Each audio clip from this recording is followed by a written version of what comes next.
to our talk. My name is Fiona Bailey, and I'll do a quick introduction. This is Adele. Hi, I'm Adele Corbello, and I am production and sourcing manager at Vollaback, which is a small menswear brand.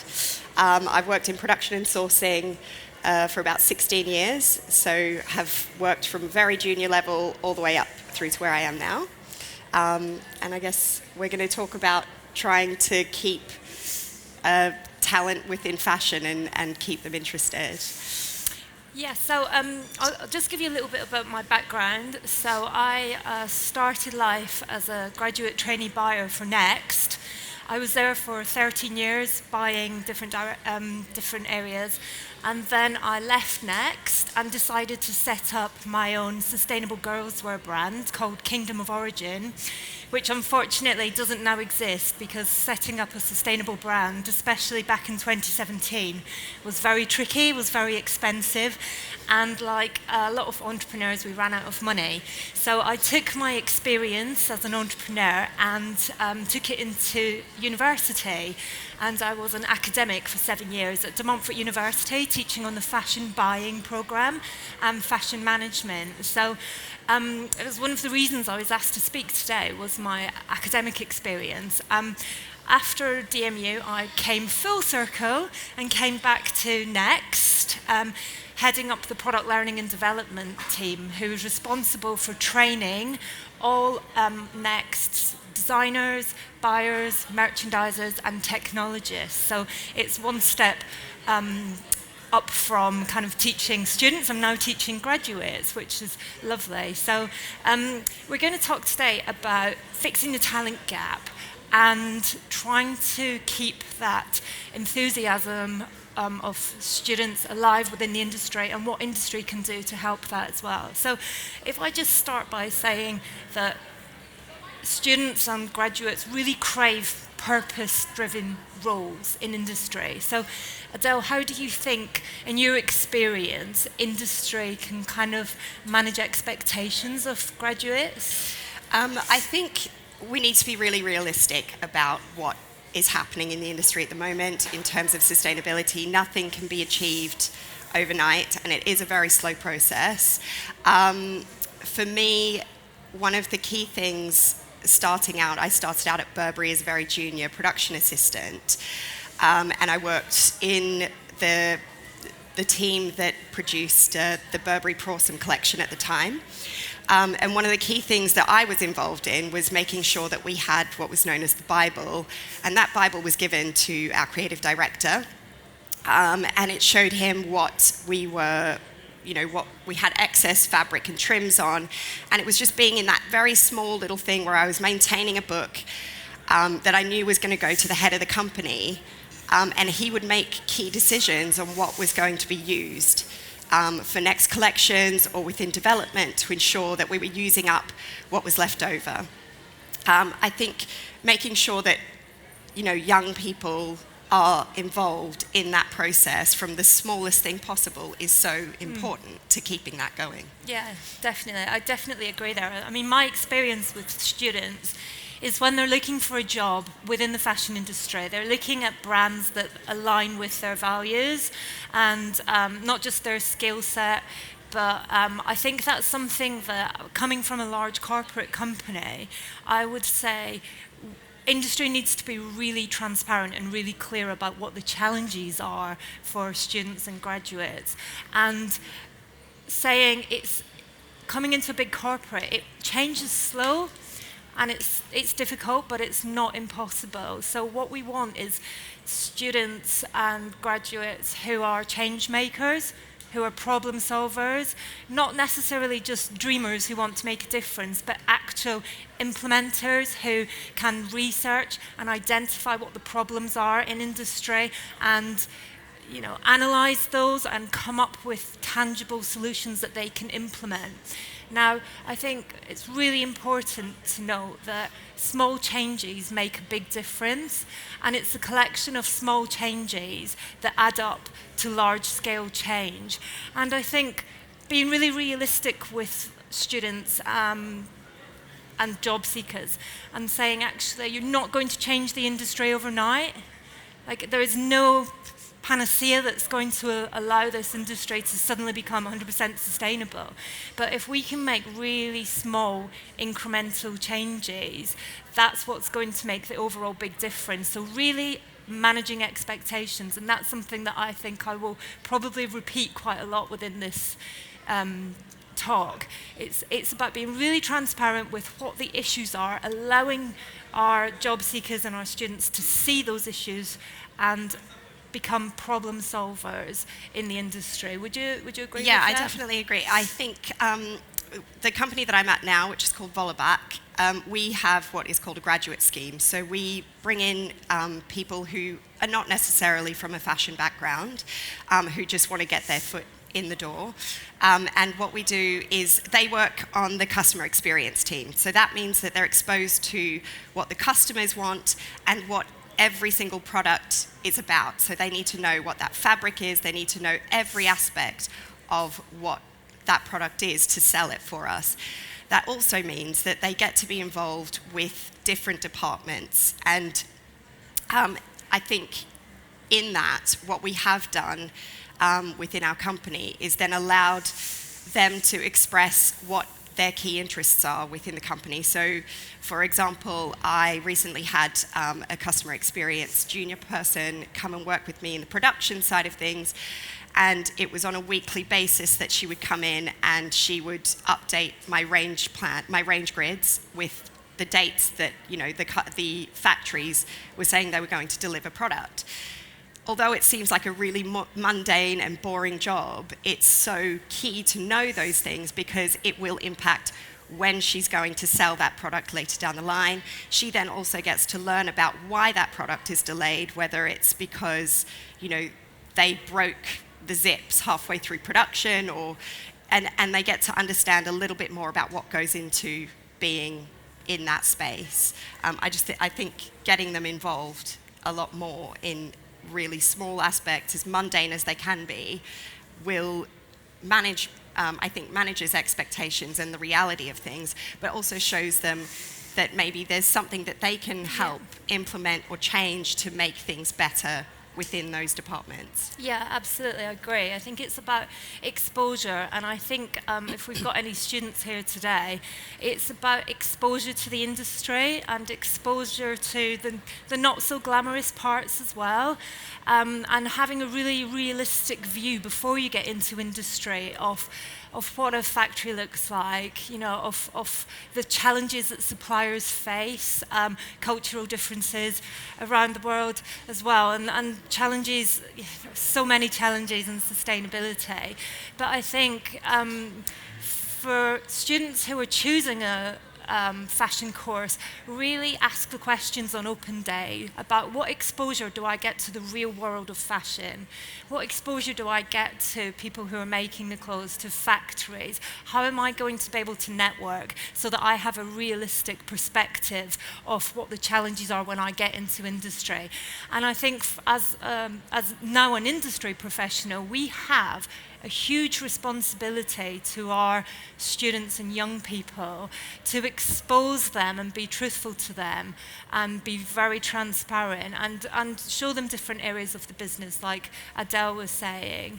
And it's about fitting the right skill set into the right role as well, because historically we recruit for buyers, merchandisers, designers, but those roles are continually evolving, and it's about being really clear and saying, actually, there are other opportunities within businesses, there are opportunities in sustainability. I mean, I'll give you an example at Next. We had one merchandiser on menswear she was an excellent merchandiser, but the more she went out to see factories in other countries, the more she was exposed to issues that she could see firsthand, and she wanted to make more of a difference. So she expressed a desire to go and work in our sustainability team, which we we allowed her to do. And now she's making a big impact across the whole of our product teams, not just on one area, on menswear, whereby she's working with suppliers, she's working with our code of practice and ethical teams. And that was a real fire that she had within her. So I think we owe it to people like that to put them in the right place as well and not pigeonhole people. And I think that should come as quite good news to students, that if they're going into a large corporate organization as, I don't know, a buyer or a designer or a merchandiser, it's not necessarily the case that they will always do that role going forward for the rest of their career. There are other opportunities, and as corporate businesses, we need to really embrace those people that would like to diversify into other areas and make a difference. So I think that's something that it comes from exposing people to different areas of the business as well, and giving them opportunities and letting their voice and their ideas be heard. Yeah, and I think the bigger challenge is definitely with corporate. I think working within smaller brands, you do get to have a lot more exposure. I think, and then from my own experience, when I was in corporate with Burberry, there were opportunities where junior staff members could do presentations to higher members of staff to try and show where they could improve within their department, what kind of areas they can improve on. And it just gives them that kind of opportunity to be exposed to, bigger members of the team and have their voice being heard. One of the key things that I found where I am now, and I think I would definitely encourage any brand to kind of bring to their way of working, is allowing the junior staff to have a voice. What we do once a week at the moment is we have a design meeting, and within that design meeting, everyone gets to put down what their concerns are for the week or what's coming up with whatever product it is. And it doesn't matter if you're a manager or a junior staff member or an intern, you put down on that piece of paper what you think is going on with that product. And then our co-founder, who leads the meeting, he listens to every voice at the table. And that means that there's a collective making a decision rather than just one person at the top, which means that we all kind of own the mistake if we all agree to something, but at the same time, we're also building that confidence in that junior team member to kind of say, what you think is valid, and, you should bring that to the table. So I don't know that there are many opportunities like that in corporate, but I think from my experience at Burberry, as an example, where, junior staff members can bring what they want to say to a higher member of staff, then it can be implemented. Yeah, I think it is, by the very nature of the hierarchy with smaller brands, probably easier to have your voice heard in a smaller brand. And I would say there is a lot that large organizations can learn from the way smaller brands communicate and the more flat structure. And I can't speak for any other large corporation, but at Next, I am dealing with our new recruits day in, day out. And it's really important that we do give them a voice, and that is an expectation that they have, that their opinion will be listened to. And whilst we're trying to attract the younger customer, what better way to do that than to ask our 22, 23-year-old new recruits about what they think should be in our ranges, how they think we should operate more sustainably. And I'll give you an example. We have something called Next Big Idea, which is an opportunity for anyone in the business to pitch an idea to our Chief Executive, Lord Simon Wilson. And we had some trainee and assistant buyers and designers on women's wear who decided that there was a big gap in our ranges for a younger athleisure brand. So they did the research and they pitched this as part of the Your Next Big Idea. And they were told, yep, great, off you go and develop this product. Now these graduates hadn't been long in the business, but I think the fact that they had an idea and they were able to pitch that idea and then implement that idea. And the range is called Self. It's on Next website, and the sales are phenomenal. And that just goes to show the value of listening to our Gen Z employees. But I think, I mean, as I say, I can only caveat that by saying I speak for one organisation. I know that not all large corporates operate like that, but there is definitely learnings to be had from smaller businesses with a flatter structure, where the communication is very much up as well as down. And I think there will always be challenges in larger organisations in terms of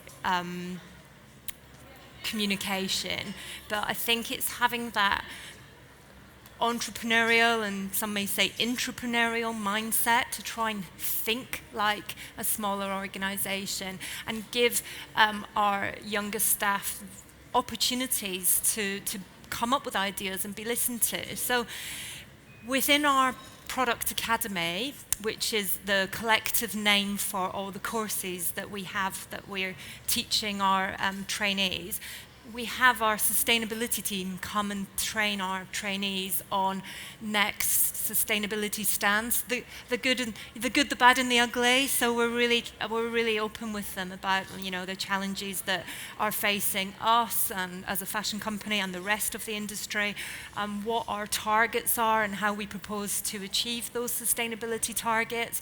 But they are given an opportunity to come up with their suggestions as well.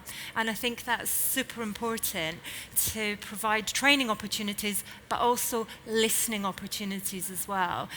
There is no point when we're training our younger staff in standing there and doing passive training. I'm going to tell you what I think and you're going to sit and listen. That does not work, and they will tell you very quickly that they don't like that. They want to be listened to. They want to be engaged in the training. So our sustainability training, our innovation training around sustainable products and sustainable design practices is very hands-on, and it's generating a mindset with our new starters of how can you do things better.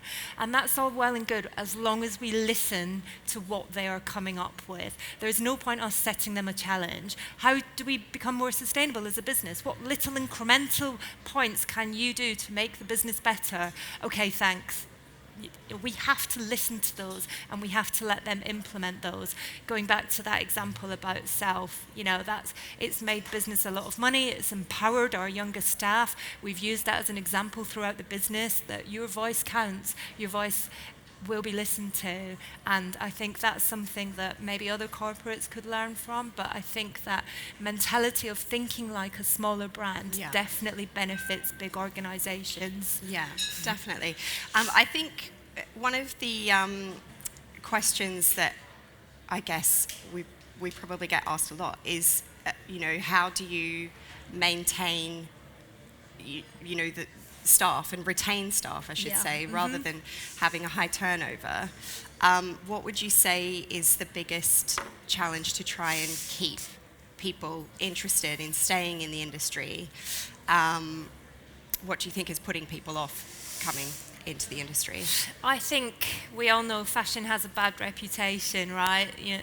And it's about saying that things are changing, things are moving in the right direction, and if there was no hope, we may as well just close this show and, all go home. And it's reinforcing that change is happening, and the younger generation are change makers, and they are thought leaders, and they have the vision to make the change. But it's balancing that with being really realistic and really transparent about the challenges. And I think in the recruitment processes, if we're really upfront about what the role entails at the moment and what it may look like going forward, and allowing people to have the flexibility to try other things as well within their roles, I think that's probably going to help the retention of staff as well, because fashion does have a high turnover, less so in head offices than in retail stores. But I think feeling listened to, feeling that the business is mission-led and that mission aligns with the employees' values is really important. And I think that's where a lot of businesses go wrong. They're not so explicit with their mission. So how can you align to a business's mission and values if they're not telling you what they are? Yeah. And if they're not telling you what they are, it's probably because they're not clear. Yeah. So unless you're clear, my students, when last year when I was lecturing, they were very choosy about the brands that they wanted to go and work for. And us kind of old school lecturers were a bit like, wow, surely you would just take any opportunity. And they were like, no, this is my career, this is my life. I want to work for someone that, I really believe in. And how am I going to give it my all and be passionate about a brand that's, disposable fashion? And that was a real wake-up call for us dinosaurs. And I think I totally get where they're coming from and agree. And I think that brands need to learn from that and be more purpose-led and more mission-driven and more explicit when they're talking to people about their own values, because that's how I think you will retain staff, attract staff, and the best, most passionate staff as well. Yeah, definitely. I do think from my own personal experience, it also comes from the very top. Leadership is, really needs to make sure that they are aligned with, that mission of the company. I think I told you earlier about an example of my current managing director. So I worked at Mr. Porter for a little time, working on their private label. And while I was there, it's a big corporate culture. And then I got my opportunity at the current brand that I'm at because the old MD from Mr. Porter decided he wanted to have a new experience. And instead of working at this brand that he built into a £300 million business, he's gone to a very small private label. One of the key things that he did when he walked through the door at my current company is he saw that we were making, and it's a very small number, 200 styles a year in comparison to a lot of corporate brands and bigger companies. And he could see the amount of waste that we were, there was wastage, there was loss of sales because we weren't focused on what the brand was about. And we cut it down from 200 styles, new styles a year, to 52. We have a core range that we run as well. So we were saying earlier, it's 20% of the business is that core range, but it builds majority of the sales. And focusing on the key things that your company is about, I think also encourages people coming from outside the company or outside graduates to kind of see, okay, hang on a minute, that company, although they might be global, they're really honed in on one particular area, they are focused on that, and they're not worried about, or they're not concerned about making masses and masses and masses of product. They're really, their key thing is to kind of drive sales in a different way by maintaining a community. And I definitely think the brand that I'm at now has built a community. It's very much all about technology, and it hones into a tech kind of consumer. And I think in that, if that aligns with, graduates, then they'll be able to go straight for it. And again, I'm coming from a small brand, but I think if big corporate brands can do that and really find their key focus and have big leaders turn around and say, you know what, we're going to still continue growing, but we can kind of find our way in a different way. I think it's really key. Yeah, would you say that kind of aligns with the consumer ethos of shop less but better? From a curation point of view, your brand is kind of offering less but more considered and better options for the consumer, so it's kind of leading the charge in that way of thinking. Yeah, definitely. I think what we do a follow back, because we've cut down on so many styles, it's meant that we are really focused in on every single product that we put out there. There's a lot of blood, sweat and tears that goes into every single piece. I mean, we make things that are made, it's not the most sustainable way of making things, I'll be honest, but we make clothes out of metal. We make clothes that, you know, should help you survive if you ended up on Mars, which is very odd, I know, but, you know, some people might be interested in that. And, you know, we also make things out of aerogel, which is something that NASA uses. We've developed quite a lot of products from aerogel. We do a lot of things that kind of are very niche to a certain group of people. But yeah, I think honing in on that kind of focus is definitely a key thing. Yeah.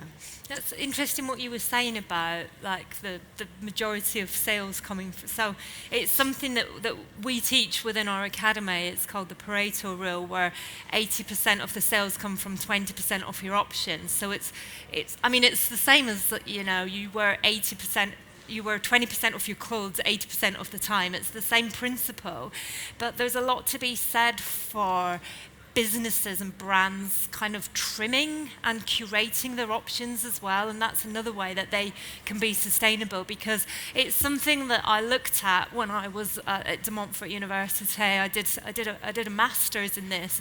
Gen Z don't want a lot of choice. They want less choice, but they want a better choice, and I think that that's definitely something that automatically makes a brand more sustainable, is offering less choice, but the products that they do, where you said blood, sweat and tears go into them, you know, you are certain about the traceability and the provenance of those products. There's no point offering thousands of options if you're not able to trace where they came from, or, you know, you don't understand, especially with the digital product passport legislation is coming, so we are going to have to know the provenance of every single item that we produce. So surely it makes sense to produce less options and fully understand the provenance and the sustainability and the traceability of those options. I mean, from a data point of view, from a managerial point of view, that makes sense to me. It definitely does. And I think there's, you know, a lot of corporate businesses will probably step back in fear and go, you know, we're not going to make the same amount of money. But from my perspective, from, you know, again, coming from a small brand, we've seen year-on-year growth, despite the fact that we've cut down the number of options. And that's purely because we've decided to be very focused. And I think having that focus really brings in the type of people that you need to bring in as well, you know, that will resonate with your brand. It definitely does, and I think less options that are easier to manage builds trust with the consumer, and then the halo effect of that brand is what we were talking about earlier, that Gen Z are looking for more purpose-driven brands, and that's one way of achieving it, is being able to assure your customer that you have that traceability, and that is manageable through less options. So I think, I don't know, I guess just to sum up, I guess we've kind of covered that, you know, every brand has to have purpose and get, you know, new graduates involved in the decision making. So if there's one thing that you could wish for within the industry that relates to fixing the talent gap and encouraging students and graduates into the fashion industry, what would that be? I think I'm very spoiled, because I definitely feel like the brand that I'm at now has kind of achieved that wish, in the sense that we have a graduate program where we do get graduates involved in day-to-day, and I'm very much all about making sure that, you know, you get junior people hands-on in the experience of being there and building products. So I have that kind of going for. I think that's the biggest wish, is to make sure that, you know, everyone gets involved. I think it made a massive difference on how I then went on with my career. And it kept me passionate because, it's hard after 16 years to still continue to want to be in a world where it's not, we've had a lot of bad press.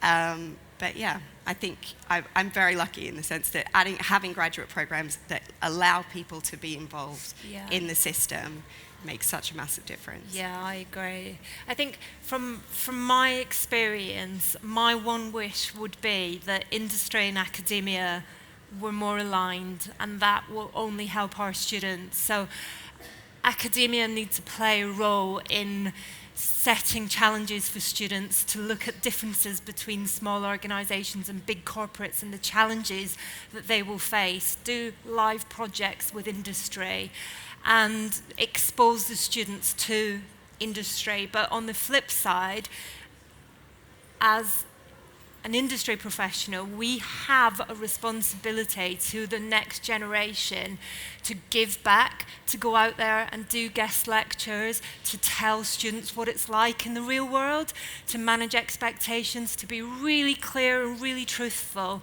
about what they're getting themselves into and how they can help and in what ways they can make a difference. And I think that two-way support, where academia supports industry and industry supports academia, is going to produce better caliber students who are more informed, more realistic about the challenges. They'll have experience with these live projects, so they'll understand what's required of them, which should help them when they come to apply for jobs, talking from their own experience about the projects that they've worked for, having something tangible to bring to interview. That's the job of an academic. The job of industry is to not just expect the best graduates without actually giving back and helping and giving your time and going to making those connections with universities and going out there and telling people through guest lectures, factory visits, open your head offices, let students come in and see what it's really like, because how can we prepare them for industry? How can we retain them when we get there if we haven't given them that snapshot beforehand? And I think that's absolutely crucial, and that would be my biggest wish, that industry give back more to our students. I think that's what we owe them. Okay, thank you very much. We've got, thanks. We've got some time for questions, if anybody would. We stopped a little bit early, so you can ask questions. Hi, my name is Hadassah Diamond.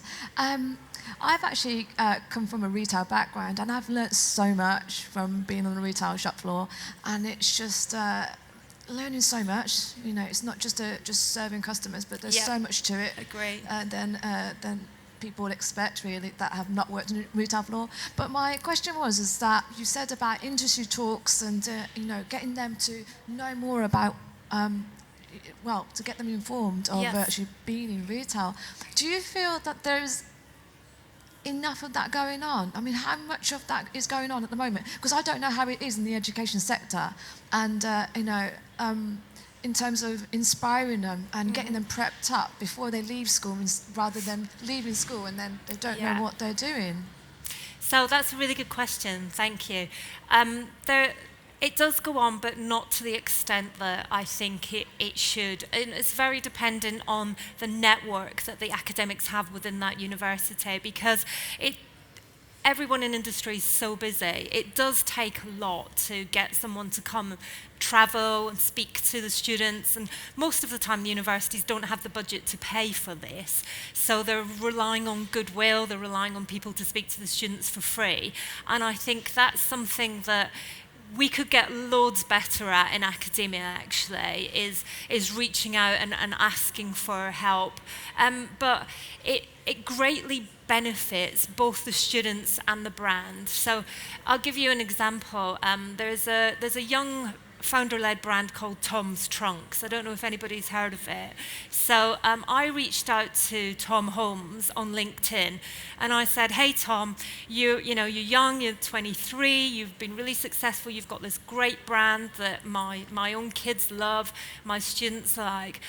it would be really great if we could collaborate. And I said, my email basically said, what's in it for you is you will get exposure to your target customer. We've got great design talent.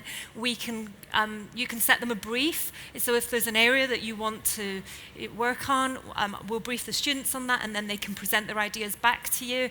And then what's in it for us? The students get that hands-on experience, that live brief experience, and they're working with a young, successful entrepreneur rather than, you know, a big corporate like Next or Marks and Spencer's. And to my surprise, he said yes. And he came to the university, he met the students, he briefed them on this project where he said it was a sustainability project. He wanted to, you know, he wanted them to come up with a new diffusion range for Tom's trunks, and the students absolutely loved it. They loved researching more sustainable fibres, they loved researching more different suppliers and countries of manufacture. Cut long story short, they presented back to him and absolutely blew him away. And one of my particularly attractive students, he said to her, oh, do you model? She did. So he then recruited her for one of his campaigns. So she was the face of his campaign. And had he not had that collaboration, he'd have never had that model. He's been given ideas and insights, because they all did research. They did consumer research, which he might not necessarily have had the time or the ability to do. So he had insights, he had designs, he got, you know, my student to model for him. So it gave my students so much, but it gave him so much as well. And it's about realizing that there's massive mutual benefit. And when people, you know, like myself, when I was a lecturer, reach out to industry, it's not just deleting the message, it's thinking, actually, this could be beneficial as well. So to answer your question, it does happen, but I think industry needs to be even more open to giving back and doing these collaborations. You're very welcome. Do we have any other questions? Hi. I've got a small atelier and it's where it's based. Thank you. I've got a small atelier in Liverpool. I do showcase at London Fashion Week. For the last few years, I've done one show with British Fashion Council. I've got a small atelier and it's literally just been funded in Liverpool. It's the new fashion district. So there's a lot of students who've moved into the area. They're actually building all the skyscrapers around there now. I'd love for them to get involved with me. I've only got a small business, but there's so much talent. How do I bridge, when you were saying before about being focused and driven on an idea that your brand is going to push forward. I mean, I've got all that in my head. Yeah. How do I get them in? You know, what would you suggest for the programme for me to push out for them, being such a, you know, a small, aspiring business? Yeah. In terms of trying to contact them and get them to know who you are, or? Well, to work with them, to bring them here, because I do go on the I do shows here twice a year.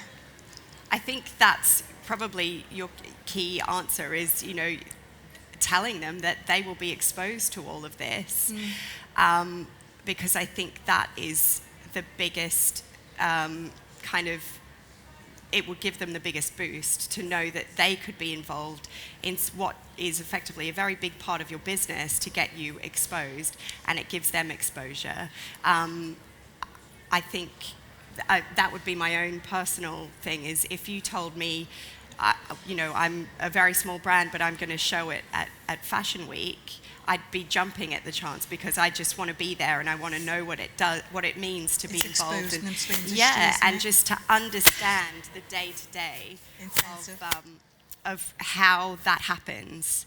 That would be my thing. I don't know if you would. Yeah, and I think you something. can reach out to fashion courses, where, you know, design courses where they have experience in pattern cutting and sewing, and you could maybe offer to go and do a demonstration to them and network with them, and then maybe set a competition where you could set them a challenge or something, and then the winner could come and work with you for 6 weeks. So that sort of thing works really well, because students don't really get that opportunity as well. So that would just... It's a brilliant idea. Thank you. Yeah, you're very welcome. Let me know how you get on.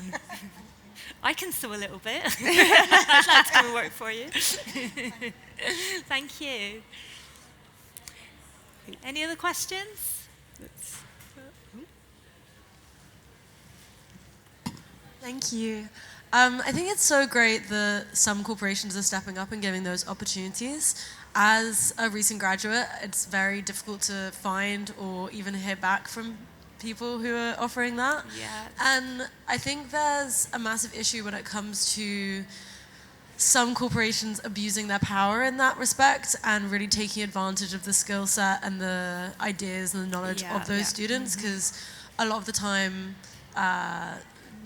recent graduates, they have a lot of really great ideas, and through some kind of there have been like design competitions and whatnot, where then those corporations will steal the designs and not credit the designers.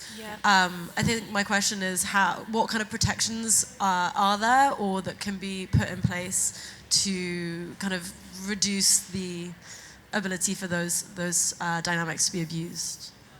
I think that's an excellent question, and I've seen that happen actually. On LinkedIn, I've seen people calling out businesses that do that, and it's shocking practice. It's as bad as when a big corporate rips off a design from a small independent that, consumers are making a stand against that. And I think there's the two parts to my answer here. The first part is don't be scared to call those businesses out. Start a bit of a revolution, because it will go viral.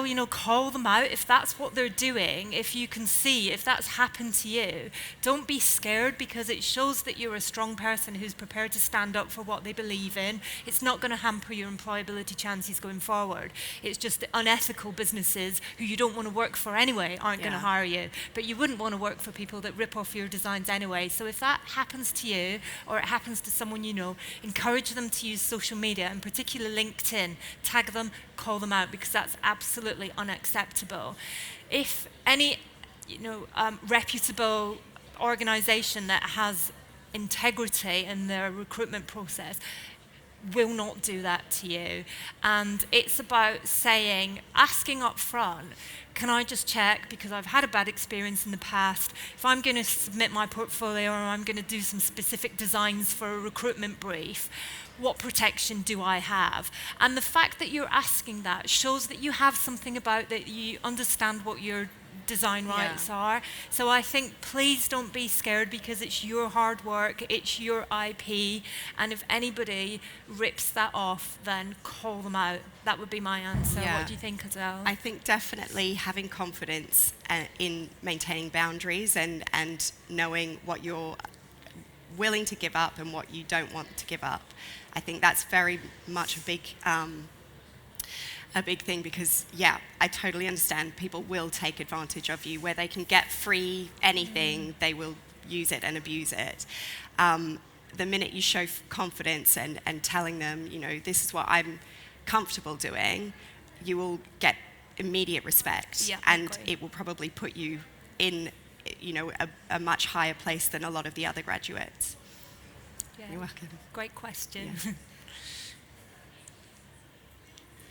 Hi, just a quick one. Based on what you said about the briefs going out to the university a few minutes ago, have you heard of StarPack at all? Are you involved in StarPack? No. So StarPack is that type of thing, but you reach 20 or 30 universities all at the same time of people who are involved in different types of degrees. Oh, wonderful. It's run through the IOM3, which covers mining, minerals, but also materials. So would actually include the fabric side of the business. It's a wide range of organisation.